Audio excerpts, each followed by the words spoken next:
What scares you? What scares you? Have you been indulging in what scares you? This is just my hook. If you're not doing what scares you, then what are you doing? You know, if you're not excited about what you're doing, what are you doing? Ah! All right, so today's guest is Damilare Adeyeri. He's not a regular Larry, he's a Damilare. I told you already. Bad joke. Bad joke. Yeah. So let's get right into it. Just let's what wait. I think story first, right? Let's do story first. No, let's add value to the people right away, and then we'll talk about story first, right? Okay. Because the All first right. thing right away when people watch is like, what's in it for me? And once you add value right away, then we can get into introducing and the story. But if we start with introducing and the story, then they're waiting and it's like, wow, what am I waiting for? So Okay. So all right. So I was having a conversation yesterday, and we'll start it here, about doing what scares you. And then I feel like if you need to be excited, if you want to be excited consistently in life, you need to be doing what scares you. Otherwise, then you're just playing it too safe. So I think that ties into exactly what you were saying earlier, which is like enjoying what you do. For me, I need to be doing things that scare me at least a little bit in order to feel that adrenaline rush into what I'm doing. they're not mutually exclusive. They are not. You can do what scares you and enjoy what scares you. It just starts from the perspective of, okay, I know this is gonna scare me, and now I'm gonna transform that emotion. Fear and anxiety, as well as joy and determination, are the same emotions in our nervous system. They're just directed in different directions. The fear and anxiety is directed towards, oh my gosh, what could go wrong? And the joy and the drive is directed towards, oh my gosh, what could go right? Both are being driven by neurotransmitters in the brain and nervous system. And so, yes, I can start with what scares me because I see that as a stretch from my comfort zone. And because now I have chosen it, I could generate the emotion of joy within myself to say, I'm going to enjoy the process. And that's the biggest difference. So how do we enjoy the process, Demilare? Great. First of all, you need to know why you're doing it. And it sounds very cliche. Why is this worth doing? More often than not, it's because there's a bigger reward or outcome, either now or in the future, that we've seen that aligns with our values and identity. And now we've committed to go for whatever it is that we're doing. I give an example when I did an Ironman, right? If you don't know what an Ironman is, it's a full distance triathlon where you swim 2.4 miles open water, you bike 102 miles, 112 miles. In my case, I biked 116 miles, and then you run a full marathon back to back. That scares most people. There are almost, 7 billion people in the world. Less than 0.1% of people would ever do an Ironman in the world. But why did I choose to do it? I chose to do it because I wanted to overcome a fear of swimming. As a young boy, I almost drowned in the Atlantic Ocean. I lost a childhood friend in a drowning incident. My brother almost drowned, my sister almost drowned. So guess what? I was supposed to stay away from the water. But I got to a point where I decided, no, I cannot let that fear rule my life. And as a result of that, I decided to push through that fear. And once I decided I had to push through that fear, I had to enjoy the process. I couldn't go to the pool every day practicing swimming and say, oh my gosh, this sucks, I hate this. If it was not for this fear of water, I wouldn't be doing this. No, I get to do this. I love to do this. I see myself becoming a stronger swimmer. I see myself enjoying every stroke of the water. I see myself on race day enjoying it, starting from the training. And that's how it comes together. Once you've set the goal, even though it's going to be a stretch goal that scares you, you also recognize that it's going to make you grow. It's going to build the muscle through the reps. You're going to be stronger, and you get to use that resilience for other areas of your life. My friend Joshua told me this story. It's a great story about this cosmonaut. And then he was in the Russian space station, and then they were asking him, how did he survive this thing? And he was like, it wasn't that hard until the moment where this clank started. And there was, I don't know if have you heard this story before, the I clank? have not. I have not. So he said the clank, it was an annoying clank. It just started going clank, clank, clank, clank, clank, clank, clank, clank, clank, clank. And he's like, he started going insane. He didn't know what to do with this. He was like in the middle of space with a clank, clank, clank, clank. And then he's like, he was on the verge of like unaliving himself. And then until he says, like one moment, it came to him. And then the most annoying thing that's happening to him, he decided to turn it into music. Yes. So he started making music with the thing. So like you were saying there, like you're doing something that scares you. This has been a common theme this week of taking the most horrible thing, the most annoying thing that's happening to you, and turning it into music. Absolutely. Yeah. Absolutely. For anyone listening right now, I'm going to teach you one word you want to remember for the rest of your life. It's called reframe. Reframing. Reframe. Meaning for any circumstance or situation we find ourselves or experience, we can change the meaning we are giving it.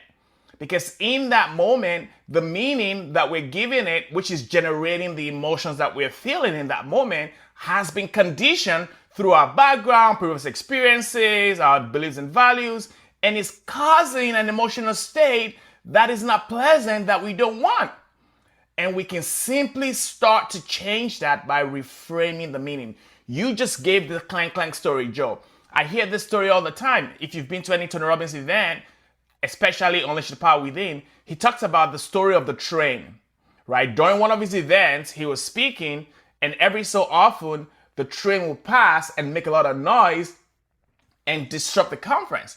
After a while, he just chose to reframe that and create an experience for the attendees that every time the train passes, what happens? Everybody jump up and say, "Choo!" and turn around and dance, right? And so just like that, what would have been a consistently annoying incident became something of joy, of humor, of experience for the participants. Beyond that, creating that positive emotion in participants helps them retain the information even better. So they're having a good experience, they have lovely memories, they have a story to tell when they go back. Can you imagine I went to that Tony Robbins guy conference and every time a train passed, we just jumped him and said, choo, choo. That guy's hilarious. He was so funny. Right? Or, oh my gosh, like it was just so crazy. Every time the train would pass and it was so loud, we couldn't hear what was going. The mics were just buzzing with feedback. The speaker couldn't continue. It was such a disruption. Same circumstance, different interpretation, different experience, different anchor in the emotional state. Just like that. There's a philosophy groups that meet in every big city in the world. Is called A Course in Miracles. Have you heard of it? I have not. Tell me about it. So A Course in Miracles, it's this religious text. My friends tell me it's more powerful than the Bible. And I'm like, all right, cool. So I'm going to go check it out. I went to this group. It's pretty delightful. It's like, anyways, the core message of this teaching is that most people are looking for a miracle, but they don't need a miracle. All they need is a change of perspective. And that means like the change of perspective is the miracle. Yeah. Yeah. I mean, not directly related to Course in Miracles. I don't know if it's part of it. But one of my buddies would say, life is either magic or not. You get to decide. The same thing. Life is either a miracle or not. You get to decide. So if we choose to approach every present moment in our lives with awe and wonder, then life is magic. Life is a miracle. Even the most difficult circumstances. But if we choose not to notice the gifts of every moment, guess whose life sucks? Mm-hmm. Mm-hmm. Yeah, I've been listening a lot to James Clear Atomic Habits interview, and I just find it fascinating because these things are so simple, but yet it's so hard to get started because he talks about this. He says that the hardest part is that the first and second and third steps seem so insulting that most people just never get started. Yeah. So that being said, in order to start creating joy, what would be the insulting first, second, and third step in order to go on this new adventure of joy? Interrupt the pattern. That's always the first thing, right? Because it seems so simple, but it's not, because we're already conditioned to react a certain way based on our background experiences and previous upbringing up to this point. And so the first, actually before interrupting the pattern, you need to notice. So notice that this just happened. Oh, somebody just caught in front of me in traffic, and I noticed that I was angry about it. I noticed. Okay, now I notice, what did I do next? I took a deep breath. And then I asked myself an empowering question. What else could this mean? What else could this mean? What else could this mean? Right? And so when I ask what else could this mean, it gives me the opportunity to do what I said earlier on, reframe. Simply just changing the meaning. And once I do that, now I get to access another set of emotions. So stay with the example of somebody caught in front of me in traffic. The reason I may have reacted in anger and frustration is because it happened so fast, I didn't think about it, but there's an underlying belief that that's rude, disrespectful. How dare they do that? But it was not a cognitive thing. It just went, pooh, oh my gosh. I notice, take a deep breath. What else could this mean? Yeah. Oh my gosh, they're in a hurry. Their kids in the hospital. They're trying to get there. Oh, their wife is having a baby. May the baby be born safe. Oh my gosh, they just got the news that their father or their mother or somebody in the family had a stroke. They can't wait to get there. Yeah. That pause and ask, and of course, we're always making up a story. We might as well make up good ones. What else? Yeah. So yesterday I was at the hospital, not the hospital. I was at the doctor, and I was there early. I was there at 9:45. My appointment was at 10.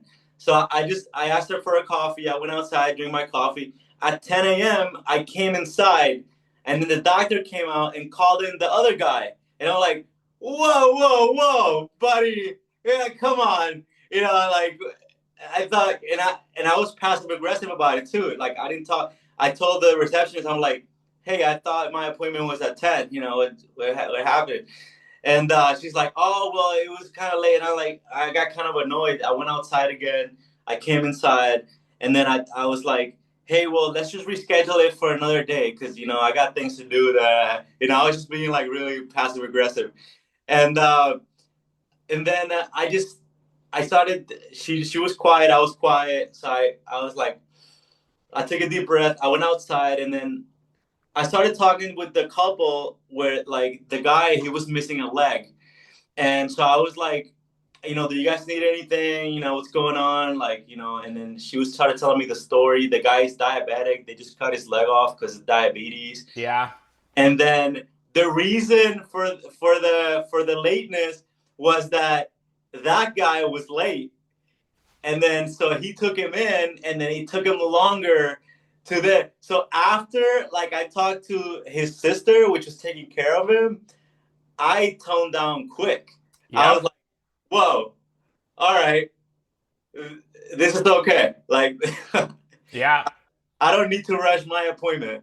Yeah, absolutely. And so then you had an opportunity for a live, real-time feedback on what actually happened. We may not always have that. However, giving that ourselves that opportunity to ask what else could this mean allows us to consider other perspectives or scenarios, which then we get to change our emotional state. Because at the end of the day, they're gone. If you act based on that anger, now you're going to cause road rage, which multiplies the problem. In that moment, no.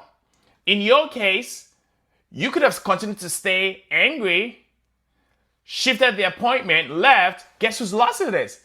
You. Because then you have to come back another time to get that appointment. And you just shared something now, which is important, that I want to emphasize. By talking to the sister, guess what you did? You shifted the focus from yourself to somebody else. And in that moment, you experience the feeling of, oh, it's not that they overlooked me by calling somebody else. Now I did a good thing by giving this person time to go in first because his leg is cut off. He's diabetic. He was late. He's probably frantic and judging himself for being late. He's probably scared that he may not get a chance to see the doctor today. And so now I just gave him the gift of being able to go first. Whoo! Gratitude! Oh my gosh, that feels good. Now I felt like I made a difference in somebody else's life. Yes. Real life situations, just like that, right? And guess what? You felt joy. I did. Just like that, from anger and frustration to joy. Boom. Yes, let's do an example for the single men out there, right? Because this is a really frustrating thing for single men out there. You know, they're going out there, they're talking to women, they're starting conversations, and they're getting rejected left and right. You know, how do we reframe that? Fantastic.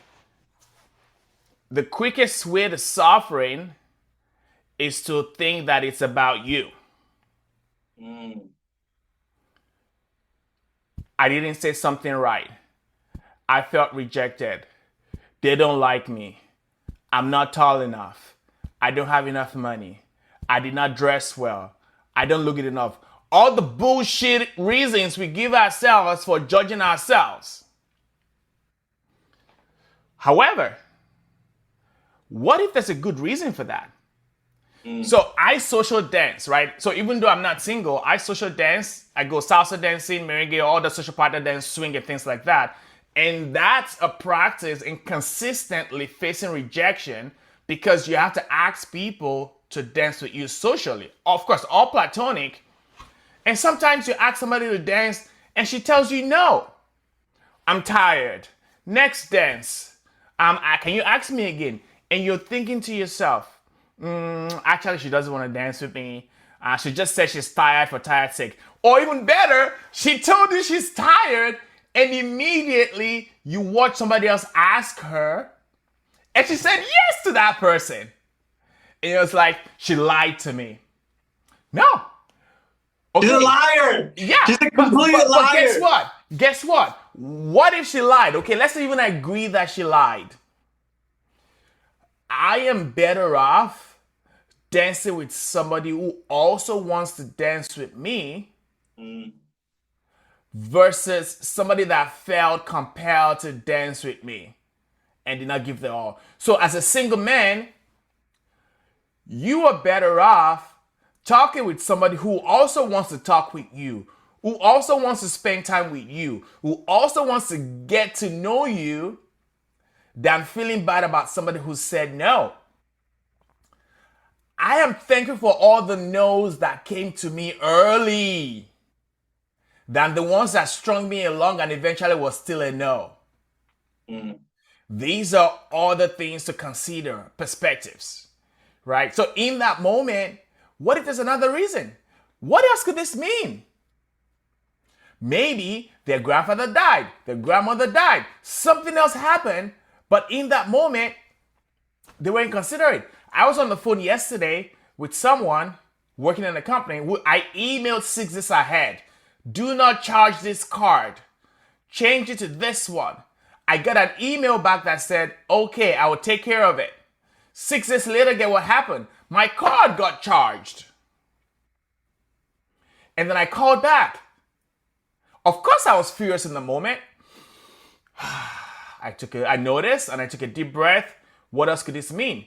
I got on the phone. Guess what? Her dog had surgery. They've been in the hospital for over the last 9-10 days. So even when she replied my email saying she would take care of it, she was going through a lot. She was distracted and she was not fully present. And now, eventually, they had to reverse the charge. I also got a good feeling of giving her grace and said, it's just a life situation happening.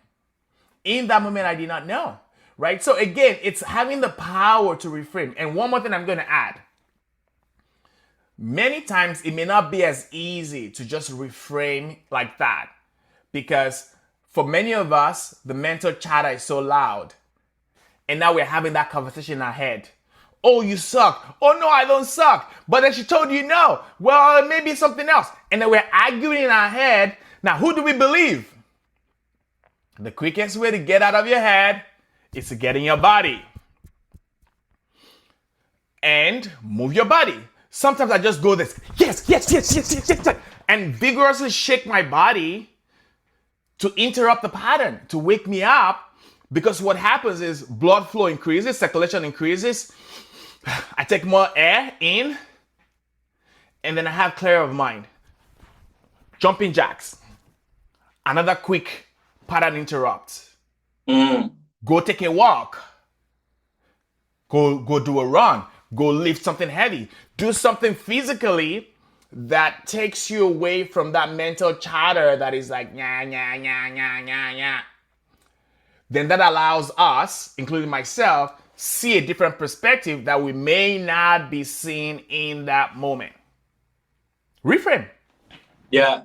You know what I've been doing recently is in the pool.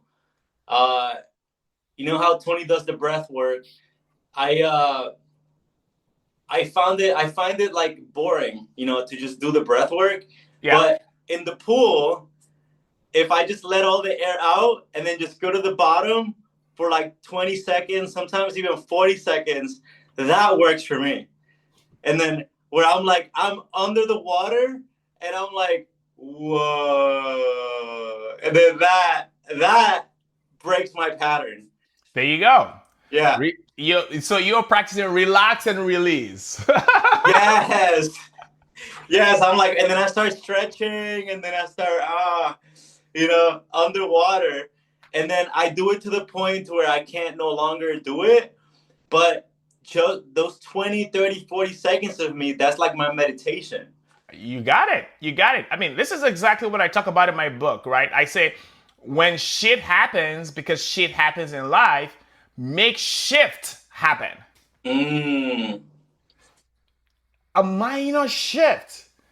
Because life would always happen. Things would go our way sometimes and sometimes not go our way.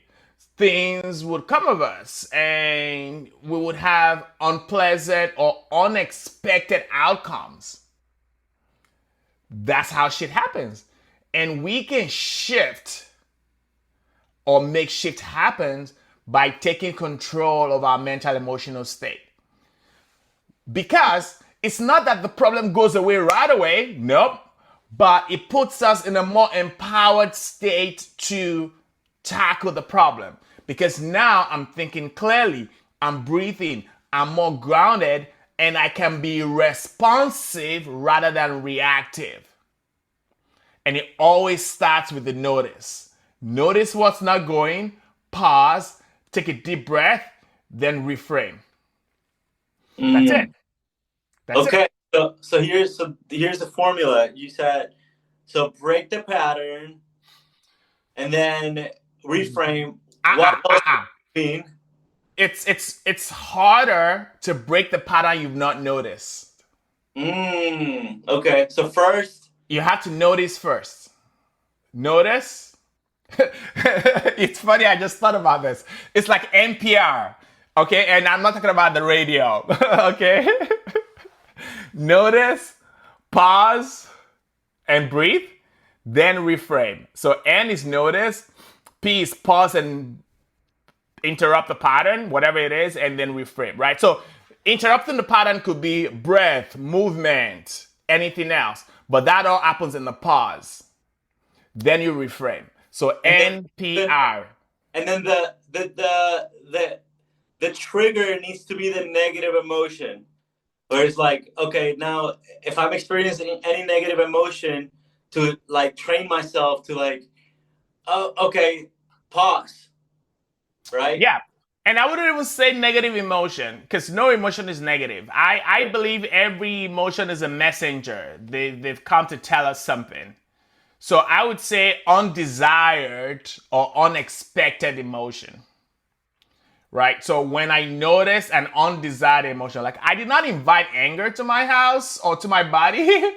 I did not invite frustration. What are you doing here? I noticed.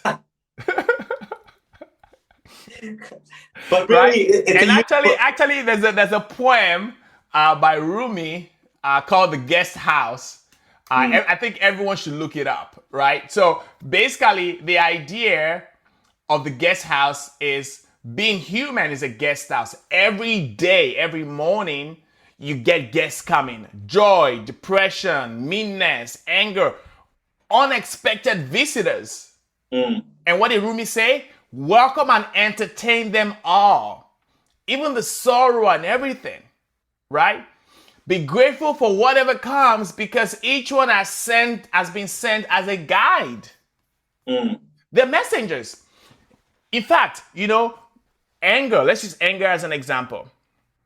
The feeling of anger or frustration is a telltale that a standard or boundary we hold has been pushed against.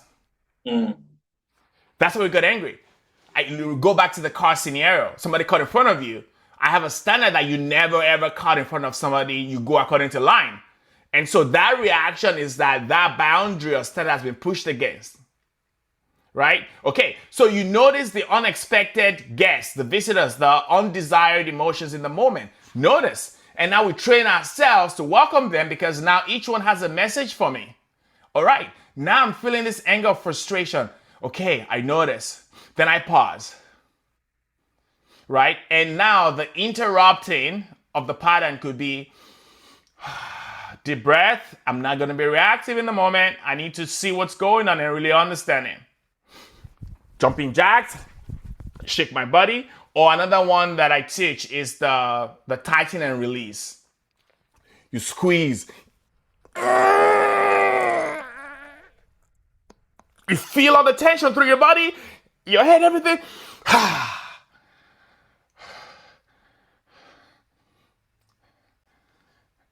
There's no way right away you don't first of all calm down. And it's like, okay. And of course, if you talk it in the neuroscience way, you just shifted from the fight, flight, or freeze response to a much more calm and calculated response. You've gone from your amygdala, which is your fear and safety response, to your prefrontal cortex, which is your executive functioning. Just like that. But that only comes from noticing. And so it basically, our immediate, okay, look at it this way. If there was a formula, the stimulus, reaction, result. Stimulus, reaction, result. Stimulus is whatever happened. Somebody caught me in the car. Somebody said something. A girl I asked on a date told me no. Whatever it is, stimulus is what is coming from the external. The reaction is the immediate trigger of how I felt in the moment. Anger, sadness, joy, depression, sorrow, whatever it is, right? Then, as a result of that emotion that I felt,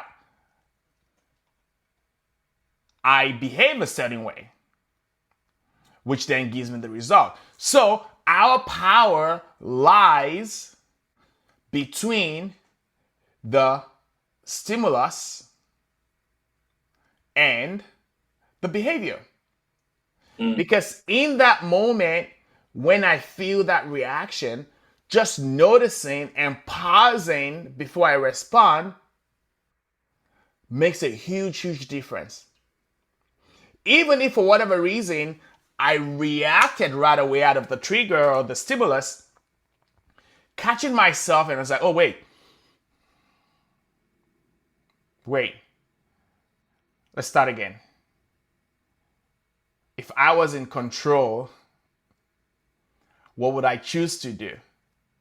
If I was not letting my amygdala hijack the control panel and I gave the joystick It's joystick. yeah, the control, right? If you give it, I give it to my prefrontal cortex, what would I be doing in this moment? Mm. And that absolutely, absolutely is where the power lies. Because now we can choose our behavior. You know, if I put it in one phrase, it's living with intentionality. Living with intentionality. Noticing the undesired emotions, pausing, reframing, interrupting the pattern. All the things we do is basically connected to living with intention. Moving from reactive to responsive. Yes, I like how you broke it down. The stimulus that I think that's where I want to stay here. The stimulus, between the stimulus and the response. The stimulus is important because the stimulus, it's energy, and then it's like we can channel that and we can alchemize that into any project really. But the Correct. so that's the key there. And then, but in taken to an extreme context, somebody who's a criminal, a killer, somebody who who takes that stimulus and does really negative things with it, like how does that person, how would that how would you help that person? One thing that I mentioned in passing that we haven't gone deeper into is our values and identity.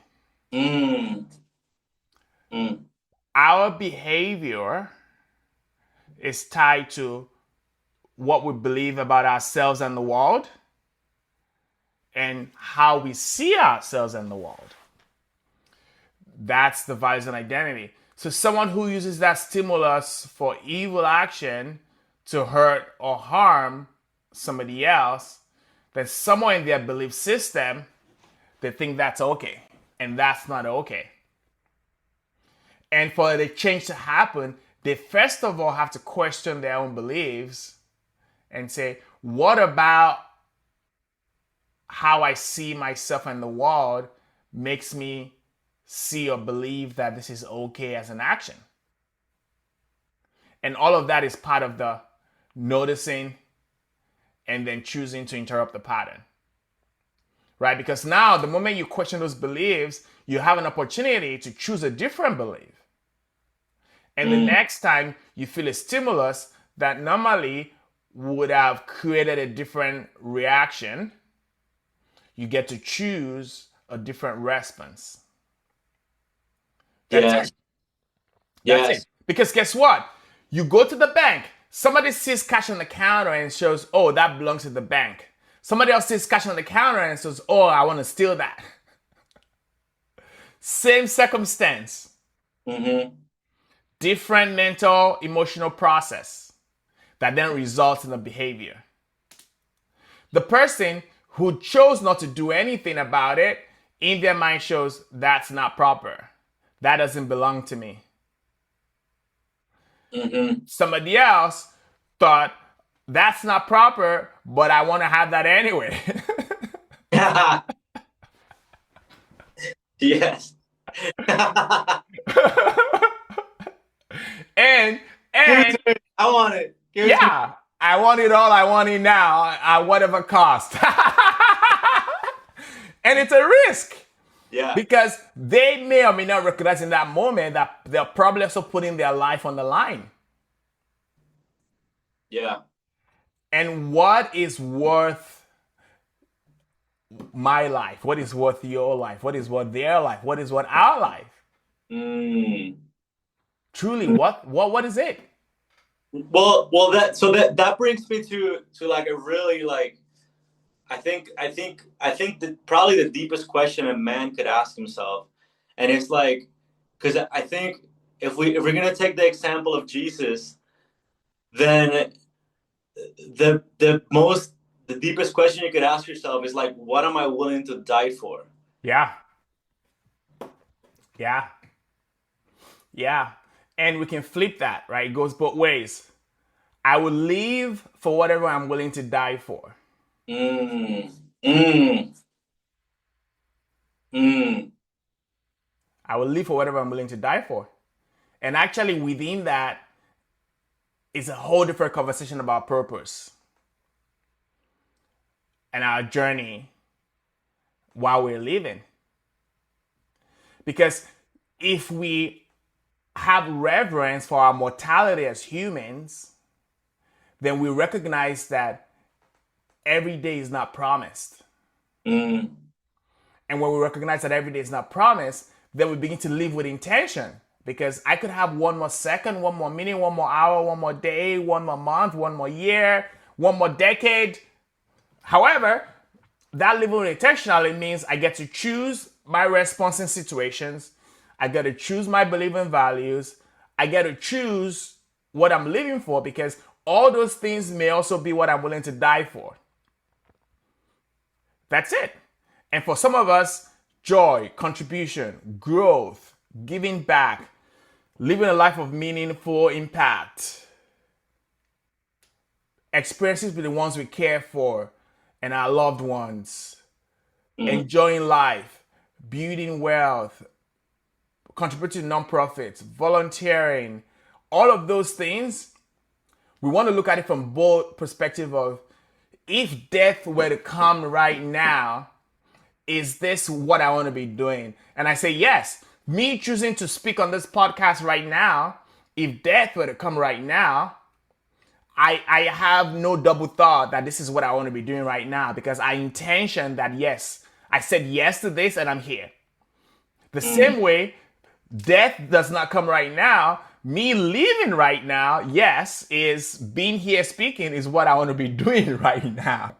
mm, And it may freak some people out, but it's just such a wonderful compass for life. mm, mm. Which brings me to you're talking about altruistic, but I feel like most people are hedonistic. So then, when you're talking about what's the last thing, I'm sure you've heard this before, or maybe even thought of it. Um, it's like, oh, I want to Peter Dinklage in the Game of Thrones is like, I want to die of old age with a handful of wine and a girl around my cock. That's a hedonistic death, right? So now you're speaking altruism, but now where's the balance? Because we also need to have fun, and we also need to enjoy, right? So how do we balance that? Because we feel like, I don't know. So where is the point there that we need to find? I'm going to use metaphors for this. The universe is always striving towards equilibrium, Mm, which means as we give, we also must be willing to receive. mm, That's it. You cannot give without receiving. You cannot receive without giving. mm, If you give without receiving, you're empty, and at some point you don't have to give anymore. If you receive without giving, you become stuck and stinky. Think about a river and a reservoir.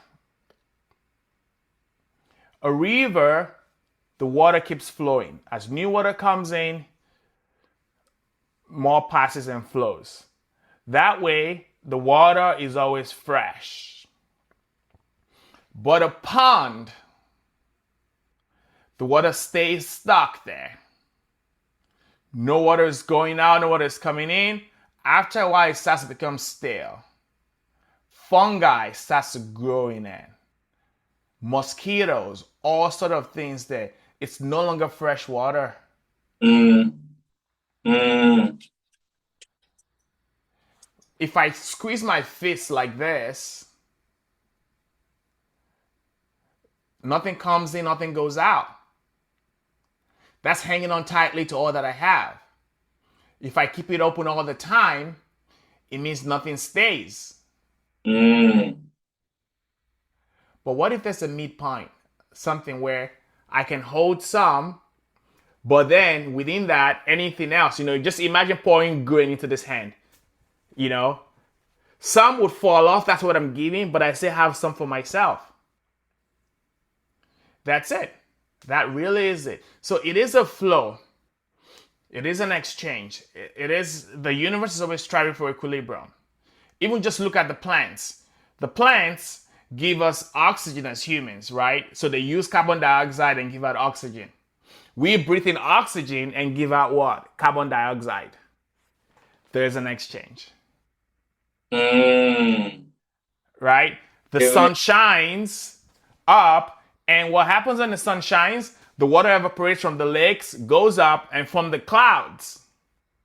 When the clouds become heavy, what happens? Rain pours back down to the earth. Mm-hmm. It's all a cycle. There's no stagnancy in life. The same way, we can't only be on one end of giving or only on one end of receiving. Right. But most human beings are inherently selfish because of our need to protect ourselves and survive. And therefore, that's why all the great speakers say that the secret is giving. Because I think most people are caught up in being selfish and I want to get. And then I feel that's why the great speakers always say the secret to living is giving, or, what is it? Find a way to serve, because if you always, like, if you're having a tough life, you find a way to serve that's useful to other people. And that, like you said in the beginning, shift your focus. Yep. Focus from, oh, I don't have this, to, hey, how can I help this person? Yeah. And yes, I agree that the secret to living is giving.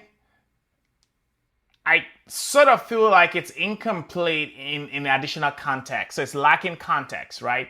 And the context is what you just said, is shifting focus. So as a business owner, for example, if my focus is adding value to people, then it's only a matter of fact that I get remunerated for adding value, which is that exchange. Versus if I'm giving and adding value, then I don't have a business. Right? So there it is. So yes, giving, but the focus on the contribution makes it more fulfilling. Oh, as a coach, I'm changing my client's life by transforming their situation, by empowering them with the skills to face situations in their lives and to thrive in their lives. Or as a speaker, I'm sharing knowledge and creating experiences that transform people, let them learn more and have tools and action that makes them become better in whatever else they're committed to doing, right? Versus, oh, I need more speaking gigs, or oh, I need more coaching clients. Minor shift. Oh, I need to serve more people. Oh, I need to add value. How can I add value to the world today? How else can I add value to the world today? How else can I have much more value to the world today? Right? So it's not a secret to living is giving, go empty your closet and your bank account and everything. No, it's from the perspective of, it's just a matter of economics that as I give, I can't but receive. And depending on what you believe, even giving is energy. So it's not even just always going to be in. It's not. I'm going to share what made me chuckle. It's not only going to be in the amount of physical things. Sometimes it's in the matter of serendipity and alignment. In Yoruba language, we used to say, mi mọ nǹkan tí mo ń ṣe fọ́lọ́run t'Olúwa fi ń bùkún fún mi. Loosely translated, that says, I don't know what I have done for God or the universe that made God or the universe bless me. In practical sense, I'm healthy, I'm well. I drove to where I wanted to go and came back. I didn't get into a crash. I can sit and drink water. I did not choke. I breathe in air and I can breathe out normally. Like all those things are the blessings of God or the universe, whatever you believe, that I'm not paying for directly. And the way I pay for that is the smile I smile to someone at the train station, the positive compliment I give to somebody else, my kindness and love to people, the money I gave to the homeless, depending on what you believe, right? My volunteering at a shelter, like all those things. So even though we cannot always draw a direct correlation, it does exist that basically as we put more good karma into the world, we're also getting karma points, depending on what you believe. But it is true that there are all these things in life that you are not a direct cause of it. It's not what you did that made you breathe more oxygen today or made you sleep and wake up. I mean, there's steps you could take for our health. Yes, you can be careful when you drive, but also there are times that things just happen with no fault or direct action or causation of ours. That's the way, one of the many ways we get back. Yeah, you could call me some sort of like a vibe podcaster. I'm like, like to say vibe coding. And I Yeah. saw you're really into making AI. So I'm like a vibe podcast. I have a group. And then sometimes I'll have 5 people show up and then we'll have a conversation and record it. And then sometimes I'll have my guest come on and then we'll talk. I had no idea if anybody else was going to show up today besides you. And if they did, we would have had a great conversation regardless. But I've been really trusting and having faith that the right people are going to show up, because my whole thing is consistency. So it's just like how you're talking about energy. It gives me like a relativity to what I do, because all I do is I invite a few people and see who shows up. I just invite, and see who shows up. I'm still learning at this. I'm really new, but I find that so interesting that I'm just letting whoever shows up to be the impact on me and to be the impact on the conversation. Well, without a doubt, you and I have added lots of values to your listeners today. Yes. So which brings me to the point of turning. What was your turning point? Every turning point is a decision. So I like to look at it as decisions. And for all of us, including myself, there's been many decisions we make in life. And one of my major decisions was quitting my job in Nigeria to come to the US to work in a summer camp. You could call that a turning point. For me, it was a decision to leave a paying job that I loved, that I enjoyed, and I was good at, to move into uncertainty of going to a new country, culture, and background for a short-term opportunity with no clue of what the future lies, but lots of faith and belief that opportunities will show up. That was 18 years ago now. And I live in the US. I'm a US citizen. I have my business here and all of that from that single decision of quitting my job in Nigeria. Right? And so I think life gives us many opportunities to make a decision. Lots of decisions. And those decisions shape our path. We may not always know where that path leads, but we kind of have an idea of an outcome that we desire. And all we really need to do is just take the next step, the next little step, the next. People say take the next right step. I don't even know if you know for sure that is the right step. Yeah. Sometimes it's just taking any step to move forward. Because when you take any step and move forward, you get feedback. And some call it failure. I call it feedback. Because feedback could be desired or undesired outcome. But one thing is sure about feedback, it helps you know if you're headed the right direction or you need to course correct. Questions. Questions could be really valuable. If you're asking the right questions. And what else could this mean? Yeah, what would this mean?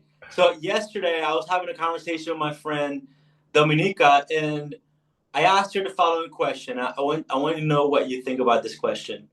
So the question was, what would have to happen in the month of July for this to be the best month of your life? What do you think about that question? What would have to happen in the month of July for it to be the best month of my life? I'll tell you what. I'm not leaving it up to chance. That's it. What would have to happen in the month of July for it to be the best month of my life is for me to live every day in July with intention. To choose what I want to do, when I want to do it, where I want to be, who I want to be spending time with, what value I want to be adding, what impact. So it's in the day-to-day. It's not necessarily one big grand outcome that I'm waiting for. It's just for me showing up every day, living with that within that intersection of, am I living for what I'm willing to die for? That's it. That's it. That's it. Yeah. I mean, it makes sense. Like in a couple hours from now, I'm headed to the airport. I'm picking up a flight. I'm headed to France. I'm going to be there for the next 2 weeks. I'm presenting at a conference there. I'm going to see some old friends because I lived in France a couple years ago. I could say, oh, that already makes it the best July ever, because the last time I was in France would have been at least maybe 5 years or more. I need to count, right? That alone. But for me, it's beyond that. It makes more sense that I'm living with an intention because I chose to go. I bought the ticket. I have what I'm looking forward to. And it makes it more meaningful, right? And that's it. So whether I spend that time in France or in the US, with my wife, with my kids, with my friends, at work, right here with you, is living with intention. And this sounds very radical. I'm going to end with this. Someone once said, if I'm doing something and my thought is I'd rather be doing something else, then I need to go do that something else. Otherwise, I need to reframe and focus on what I'm doing in the moment. So it's being present in every moment. Living with intention. That's something that radically I want to emphasize to anyone listening today. The biggest power we have in our life is to live with intention. To not live on autopilot, to not live based on conditioning, to not live based on the previous background and experiences that shaped us, many of which happened in childhood that we're not aware of, but to get to a point where I can notice the patterns in my life and choose how I want to live and interrupt the patterns and embrace the situations that come to my life as gifts, as well as the emotions. And each moment, see myself as a creator of my life and experiences. That's it. Yes. So in summary, we have the reframing process. N.P.R. Notice, pause, and interrupt the pattern, which could be breath, movement, gratitude, and then reframe. And actually, I'm going to add A to the end, because after you reframe, then you need to act do something else based on that reframe. So you don't want to have it end in a cognitive state. You want to do something physically to anchor that new belief thought, and that shows up in a behavior. So N.P.R.A. Notice, pause, and interrupt the pattern. Reflect and reframe, and then act.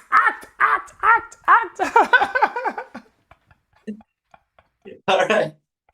All right. So where can everybody find you, They Damilare? can find me, first of all, on Amazon. My book, Shit Happens, just came out. The Energy Reset Guide for High Achievers who are tired of running on empty. That's on Amazon. You can get your copy there, paperback or hardcover. Or you can email me, reach out to me. I am on Facebook, Instagram. Damilare Adeyeri is my name. You can find me there. My website is joyinsideout.com. You can email me, connect@joyinsideout.com. And I'm always happy to serve, add value. Let's know, reach out, ask a question, continue the conversation.